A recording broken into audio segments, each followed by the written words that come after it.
orang-orang muda yang saya kasihi dalam Tuhan, secara khusus Pak. Tadi kita telah memuji, menaikkan pujian-pujian kita, menaikkan doa-doa kita kepada Tuhan. Dan sekarang tiba saatnya kita akan belajar dari firman Tuhan di awal tahun ini, khususnya ibadah SPAR yang masih kita lakukan dalam bentuk online. Kita akan mempersiapkan Alkitab yang akan kita baca pada pagi hari ini, terambil dari Yohanes pasal 17 ayat 1 sampai 26. Sebelumnya kita akan berdoa terlebih dahulu, memohon pertolongan Roh Kudus. Mari kita berdoa. Bapa di dalam surga yang kami panggil namamu melalui anakmu Yesus Kristus, Tuhan kami, penyelamat kami. Kami bersyukur kepadamu untuk hari ini, pagi ini di mana kami dapat bersama-sama kembali beribadah kepadamu di tahun 2021, khususnya dalam komunitas PAR.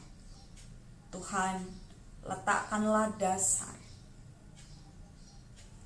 dalam kehidupan kami, agar kaki kami dapat melangkah dengan baik di tahun 2021 ini. Dan kami mau percaya terus kepada Allah kami yang setia adanya. Berbicaralah bagi kami semua Tuhan pada hari ini. Dan tolonglah hamba-Mu secara khusus di dalam kelemahan dan keterbatasannya. Tuhanlah yang memampukannya, agar nama Tuhan yang terus dipermuliakan. Terima kasih, mau serahkan waktu ini ke dalam tangan-Mu. Di dalam nama Tuhan Yesus Sang Firman yang hidup, kami sudah berdoa. Haleluya, amin. Kita akan belajar bersama-sama dari Yohanes pasal 17 ayat 1 sampai 26. Tema kita pada pagi hari ini adalah kasmaran. Kasmaran kalau kita lihat di Kamus Besar Bahasa Indonesia, salah satu artinya adalah jatuh cinta. Berbicara mengenai jatuh cinta, tentu akan ada pertanyaan, kepada siapakah kita harus jatuh cinta? Kalau kita sebagai manusia, tentu ada standar-standar atau ada ukuran bagi kita ketika kemudian kita jatuh cinta kepada orang lain gitu ya. Baik seorang wanita jatuh cinta kepada seorang pria, sebaliknya seorang pria jatuh cinta kepada seorang wanita. Nah, ukuran-ukuran kalau saya cari di Google itu ada banyak sekali kriteria yang membuat kita jatuh cinta kepada orang-orang yang kita suka. Pertama adalah kita jatuh cinta kepada orang yang kita suka. Yang biasa terjadi adalah kalau dibilang pandangan pertama, maka mata kita akan melihat bagian luar kehidupan kita, ya. Mungkin wajah kita, atau bisa kita katakan fisik ya. Orang yang enak dilihat, enak dipandang gitu ya. Menarik begitu. Ketika melihat dia, kita menjadi tenang, kita menjadi nyaman. Ini hal fisik tentunya. Kemudian yang berikutnya adalah orang yang bisa membuat kita jatuh cinta adalah orang yang kita percaya. Jadi ketika kita kemudian berteman dalam waktu karena kita suka orangnya, maka beranjak waktu demi waktu kita kemudian menemukan bahwa orang yang dimana kita akan jatuh cinta adalah orang-orang yang bisa kita percaya. Orang-orang yang dimana kita bisa jatuh cinta adalah orang-orang yang bisa kita andalkan. Orang-orang dimana membuat kita bisa jatuh cinta adalah orang-orang yang bisa mengasihi kita atau mencintai kita apa adanya. Itu juga hal kesetiaan. Jadi orang-orang yang dimana kita jatuh cinta adalah mereka yang setia, pada orang-orang yang setia. Orang-orang muda yang saya kasih dalam Tuhan, bahwa jatuh cinta pada pandangan pertama, jika itu mewakili mata kita, yaitu fisik, maka itu akan habis dimakan waktu ketika waktu berjalan bersama-sama dan kita menemukan orang yang tadinya kita rasa kita perlu cintai atau kita jatuh cinta, ternyata tidak sanggup mempertahankan rasa itu dengan fisiknya, karena dia memiliki hal-hal yang kita tidak inginkan dalam dirinya. Begitu juga sebaliknya, orang yang kemudian jatuh cinta kepada kita, ada yang kemudian tidak bertahan karena dia mungkin tidak menemukan apa yang seharusnya dia harapkan dalam diri kita. Nah, sekarang kita berbicara itu gambaran manusia, tapi sekarang kita mau berbicara mengenai apa perlu nggak kita jatuh cinta kepada Yesus, dan mengapa kita harus jatuh cinta kepadanya. Kan kita melihat di perikop yang saya yakin kita sudah membuka bersama-sama di dalam pasal 7 di perikopnya mengenai doa Yesus untuk murid-muridnya. Doa ini disampaikan Yesus kepada Bapanya di masa-masa terakhir. Yesus bersama secara fisik dengan murid-muridnya, orang-orang yang sangat dikasihinya.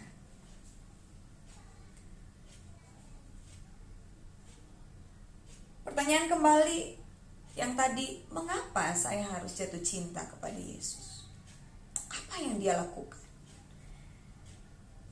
Kita menemukan di pasal ini bahwa pertama, di ayat yang ke-2 dan 3, ayat 9, 11, 15, Yesus tidak hanya hadir bagi atau bersama-sama dengan murid-muridnya, tapi Yesus adalah pribadi yang kemudian memikirkan masa depan murid-muridnya. Ayat 2 dikatakan, sama seperti engkau telah memberikan kepadanya ini Yesus ya, N besar, kuasa atas segala yang hidup. Demikian pula ia akan memberikan hidup yang kekal kepada semua yang telah engkau berikan kepadanya.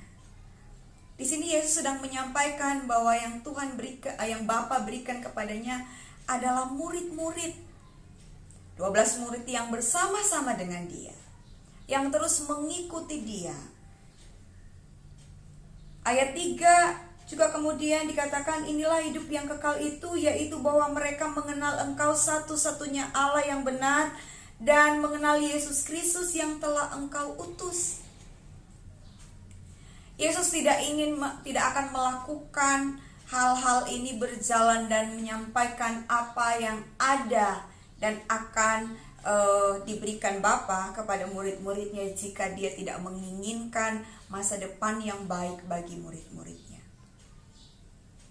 Yesus adalah pribadi yang andal, yang sangat peduli, bukan saja pada keberadaan saat itu, tapi Yesus memikirkan jauh ke depan, masa depan yang harusnya terjadi bagi murid-muridnya.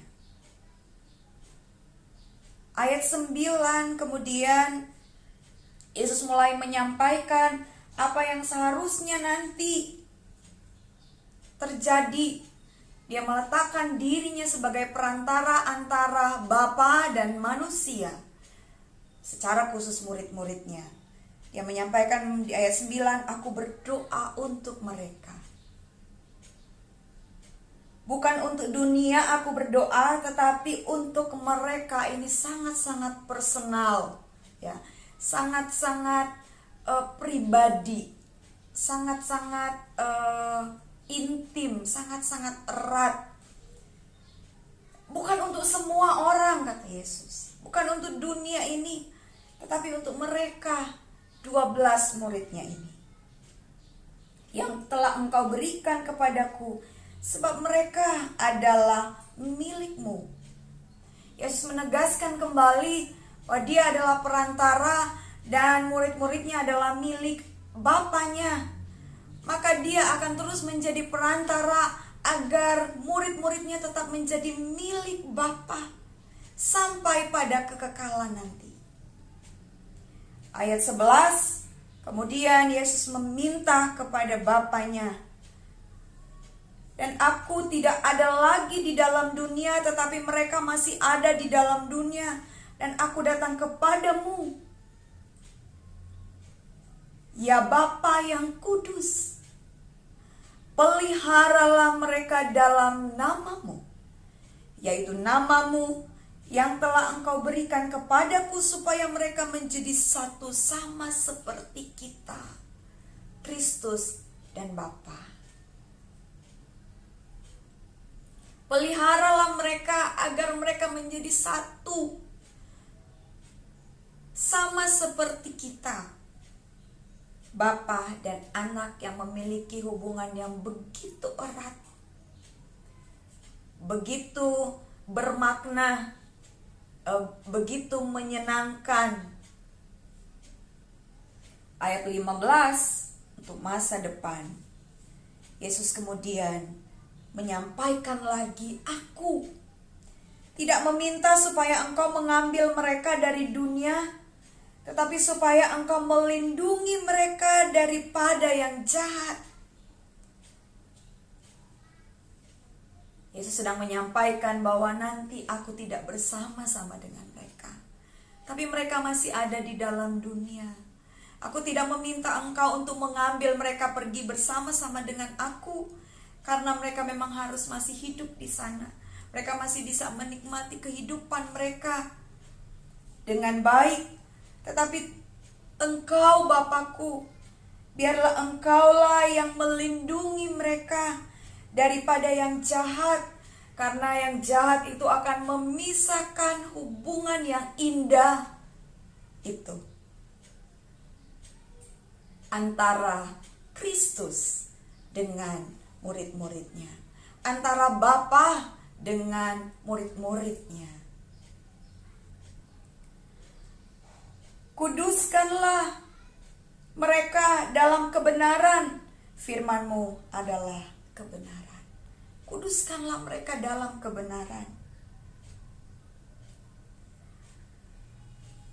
Tidak hanya masa depan yang Yesus coba atasi, atau Yesus rancangkan buat kita, buat murid-muridnya secara khusus, tapi saat ini buat kita. Karena di dalam ayat yang ke-20 dikatakan, dan bukan untuk mereka ini saja aku berdoa, tetapi juga untuk orang-orang yang percaya kepadaku oleh pemberitaan mereka. Kitalah hasilnya. Pemberitaan para rasul-rasul itu yang dimulai dari Yerusalem sampai ke ujung dunia berkembang, dan kita menjadi bagian orang-orang yang dihasilkan oleh pemberitaan itu, yang menjadi percaya dan kemudian mendapat kesempatan hubungan yang erat dengan Kristus bersama-sama dengan para rasul. Dan Yesus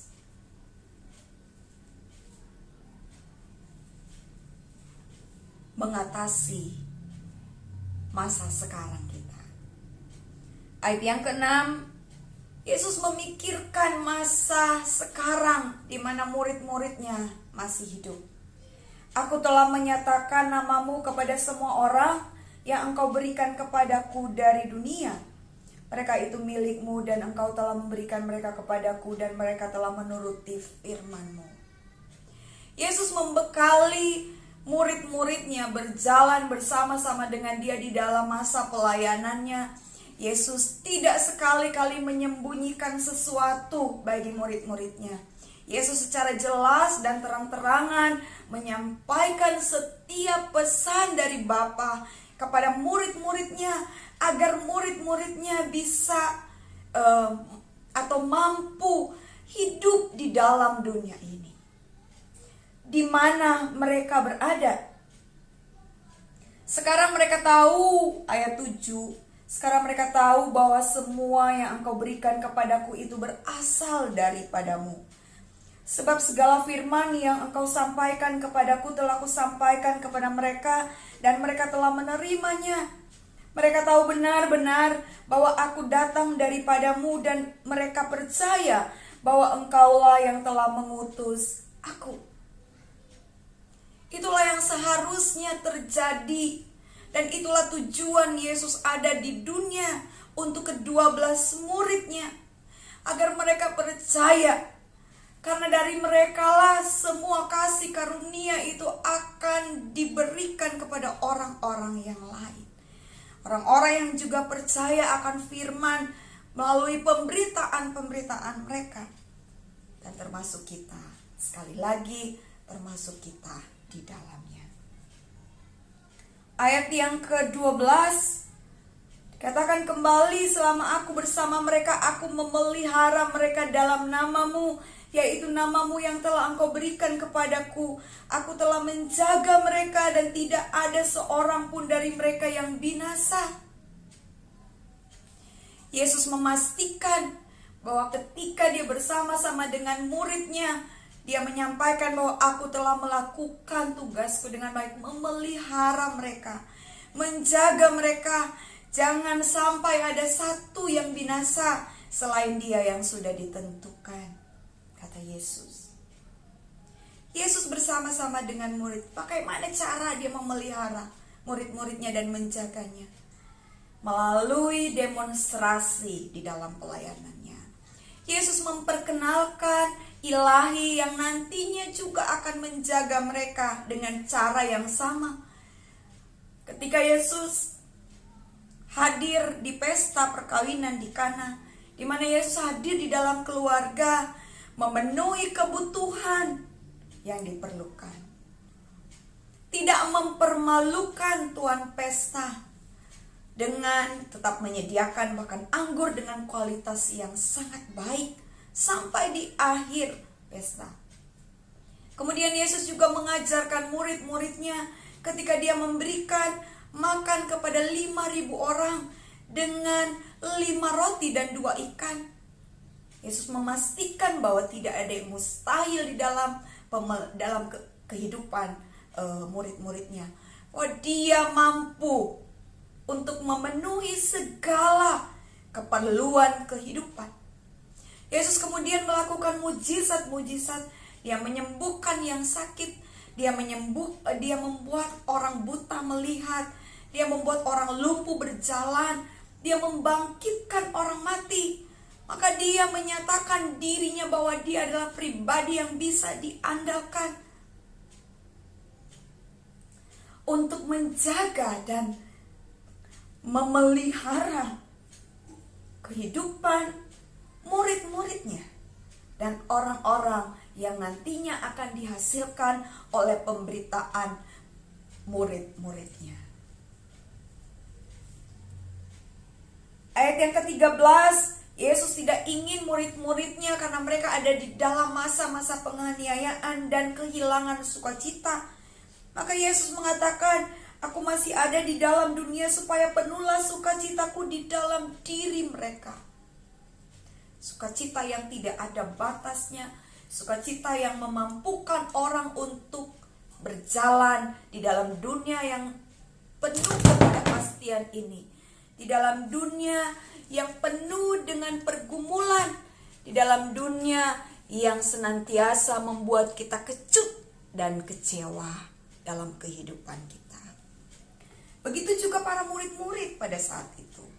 Mereka bahkan berada di dalam rasa takut karena yang mengikut Yesus akan dikejar-kejar. Mereka tidak aman. Tapi Yesus menjanjikan bahwa Di tengah-tengah situasi seperti itu pun, maka Tuhan berjanji sukacita itu cukup untuk mengatasi persoalan itu.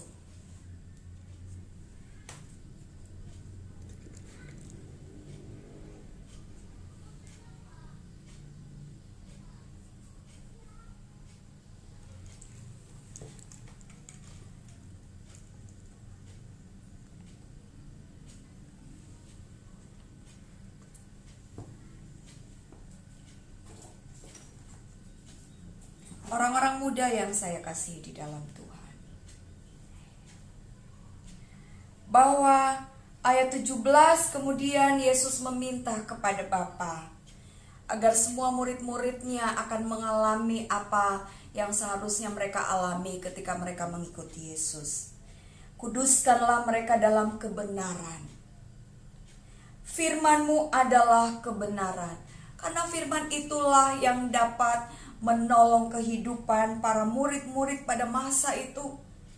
Dengan menguduskan kehidupan mereka hari demi hari, agar setiap janji Allah, penyertaan Allah boleh terus mereka alami.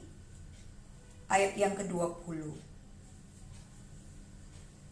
dikatakan bahwa orang-orang percaya akan juga mendapatkan, orang-orang yang diselamatkan oleh pemberitaan mereka akan juga mendapatkan hal yang sama, yaitu Yesus sebagai perantara, jaminan bagi kita.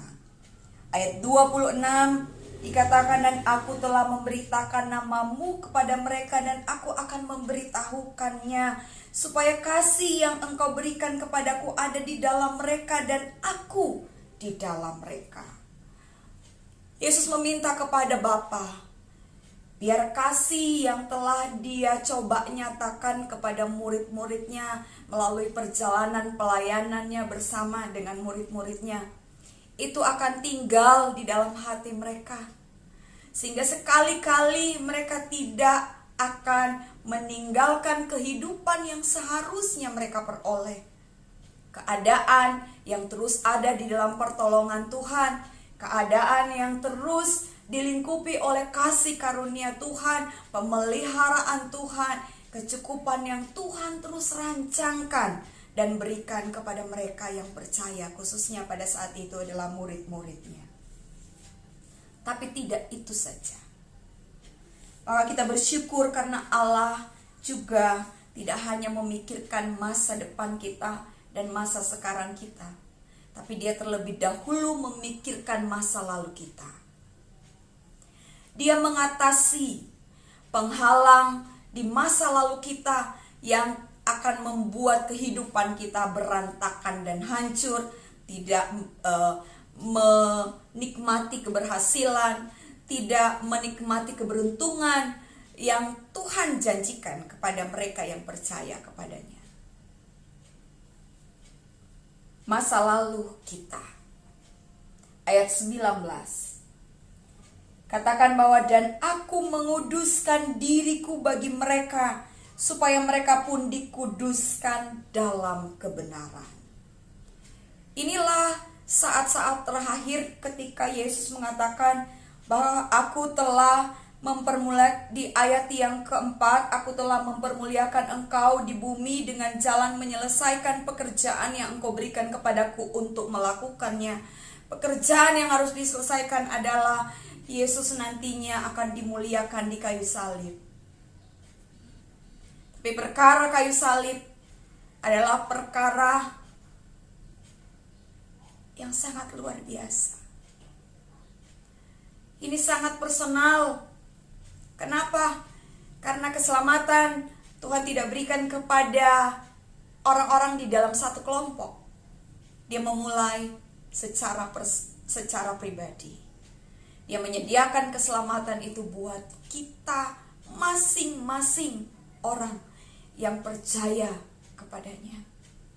Yesus memastikan lebih dulu untuk menguduskan kita oleh dirinya yang tergantung di kayu salib. Dia adalah manusia 100% yang juga anak Allah, yang tidak berdosa sama sekali. Karena hanya Dialah yang mampu mengatasi persoalan masa lalu kita, yaitu kehidupan yang penuh dengan dosa dan ketidaklayakan untuk mendapat bagian di dalam janji-janji Allah, bahkan di dalam keselamatan itu sendiri. Tapi Kristus dengan setia dan taat, walaupun ada perasaan gusar, ada perasaan takut sebagai manusia, ketika Dia ada di Getsemani dan mengatakan, jika boleh cawan ini lalu daripadaku, karena itu berkaitan dengan kayu salib. Tapi sekali-kali Dia ingin melakukannya dengan benar dan taat, karena Dia sangat mengasihi kita. Dia sekali-kali tidak ingin kehidupan yang hancur kita alami di masa-masa yang akan datang. Cukup sudah, dosa telah merusak segala sesuatu. Tapi bagi mereka yang diinginkan untuk selamat, manusia yang telah diciptakan secara istimewa dan sangat mulia itu, Allah Bapa ingin mereka diselamatkan kembali. Tapi hanya satu cara, yaitu Dia harus menjadi manusia, yaitu Yesus Kristus, yang kemudian merelakan dirinya secara sadar, memutuskan dirinya untuk naik ke kayu salib, dipakukan di sana, menggantikan segala kesuraman masa depan, menggantikan segala ketidakmampuan di masa sekarang yang bisa kita alami. Yesus memutus segala rantai itu. Dia memulihkan status kita agar kita boleh hidup dengan keadaan yang Tuhan janjikan kepada kita, yaitu keadaan yang penuh dengan kebaikan Tuhan, keadaan yang selalu limpah dengan topangan tangan Tuhan dan pertolongannya. Kristus pergi ke surga, tapi Dia telah merancang, Dia berupaya untuk membuat kehidupan kita hari demi hari mengalami kebaikan demi kebaikan.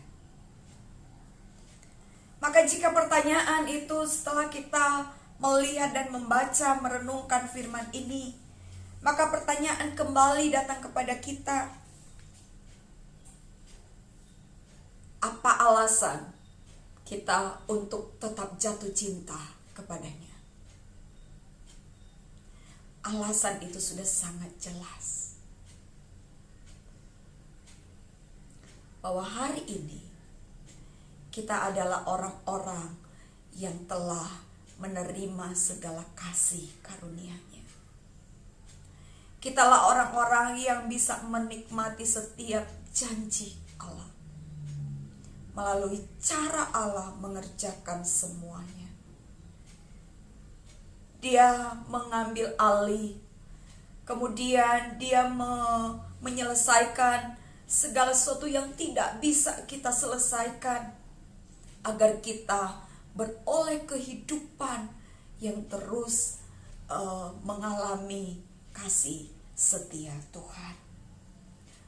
Dia Allah yang sangat setia. Orang-orang muda yang saya kasihi di dalam Tuhan, jika kita antar manusia, baik mereka yang kita rasa kita jatuh cinta, itu pada perjalanannya waktu kita menemukan bahwa ada ketidaksetiaan kadang-kadang yang hadir. Tentu ada orang-orang yang terus setia, yang memang dimana hari demi hari kita jatuh cinta kepadanya, semakin hari semakin mencintainya, ya. Tapi Kristus Kristus adalah pribadi yang patut kita jatuh cinta setiap saat. Karena dia tidak pernah mengecewakan kita. Dia tidak pernah menahan dirinya untuk menolong kita. Dia tidak pernah menyangkali keberadaannya, yang dikatakan bahwa bahkan di dalam ketidaksetiaan kita kepadanya, dia tidak bisa menyangkali dirinya untuk tetap setia kepada kita. Patutkah kita jatuh cinta kepadanya? Iya. Haruskah kita jatuh cinta kepada Kristus? Iya. Karena dia telah membuktikannya bagi kita. Dan Kristus yang sama, yang telah berada bersama dengan murid-muridnya, juga sama bersama dengan kita. Dan Kristus akan bersama dengan kita mulai hari ini dan sampai seterusnya di tahun 2021. Kristus yang setia itu juga akan terus hadir menopang kehidupan kita, menolong kita dalam setiap persoalan-persoalan kita, membalut luka kita, memulihkan hati kita. Tapi itu terjadi jika kita sungguh mencintainya. Jika kita sungguh mencintainya. Karena kesadaran mencintai Kristus akan terwujud dalam setiap aktivitas kita, dalam setiap ucapan kita, dalam setiap rencana kita, dalam setiap tingkah laku kita. Dan apa yang menjadi menarik dalam kehidupan kita ketika kita jatuh cinta kepada Yesus, maka segala sesuatu yang menarik adalah kebenaran itu sendiri. Karena kebenaranlah yang akan mewujudkan semua rencana kita. Kebenaranlah yang akan mewujudkan semua impian kita. Kebenaranlah yang mampu mengatasi semua rasa yang kita hari-hari berjuang melawannya. Kebenaran juga yang memungkinkan kita jauh dari hal-hal yang jahat, yang dapat memisahkan kita dari kasih Allah itu sendiri. Teruslah jatuh cinta kepadanya. Tentu tidak ada alasan lain lagi untuk kita mengatakan bahwa ya, kadang kita suka merasa bahwa Yesus sedang mengecewakan kita ketika ada banyak agenda hidup kita yang tidak terjadi seperti apa yang direncanakan. Tapi itu semua jika kita duduk dan merenungkan kembali, maka perasaan itu tidaklah benar. Karena kita masih menemukan bagaimana Allah hadir dan menopang kehidupan kita, bahkan di masa-masa sesulit pun. Dia kemudian menghibur kita dan memberikan kita kekuatan, bahkan dia menyelesaikan persoalan kita dengan baik, tanpa harus kita berlelah-lelah untuk menyelesaikannya. Ketika kita datang dan jatuh cinta kepadanya dan menyerahkan sepenuhnya kehidupan kita, karena dia adalah Allah yang patut diandalkan. Kesetiaannya terbukti adanya. Dia tidak pernah ingkar janji kepada janjinya, dan kuasanya senantiasa dia berikan kepada kita. Orang-orang muda yang saya kasih dalam Tuhan, biarlah firman Tuhan pada pagi hari ini yang kita pelajari bersama-sama akan menolong hari-hari kita di 2021. Teruslah ada di dalam Tuhan. Ketika Tuhan mengatakan kepada Bapaknya, dia ingin sekali agar ayat 24, Saya akan mengakhirinya. Yesus mengatakan, ya Bapa, aku mau supaya dimanapun aku berada, mereka juga berada bersama-sama dengan aku. Yesus ada di dalam kekekalan dan juga di masa sekarang. Dia tidak pernah pergi kemana-mana karena dia hadir terus menemani kita. Tapi ingatlah bahwa dia ingin kita juga bersama dengan dia. Kemauan kita dan keputusan kita lah yang memungkinkan di mana Kristus ada dan di situ kita ada. Baik sekarang ataupun nanti di kekekalan. Ketika Tuhan mengajak kita pulang ke rumahnya dan bertemu dengan dia, apabila kita tetap jatuh cinta kepadanya. Karena jika kita jatuh cinta, maka kita akan taat dan setia kepadanya. Tuhan memberkati kita semua. Selamat hari Minggu. Terima kasih buat saudara-saudara yang sudah melayani hari ini. Tuhan memberkati kita semua, dan biar di sepanjang hari ini penyertaan Tuhan akan terus kita rasakan dan menolong setiap apa yang bisa kita kerjakan dibuat Tuhan berhasil, dan Tuhan bahkan menyatakan dirinya sehingga kita sungguh-sungguh bertambah-tambah di dalam pengenalan akan Dia, dan kita menjadi pribadi-pribadi atau orang-orang muda yang semakin hari semakin serupa dengan Kristus.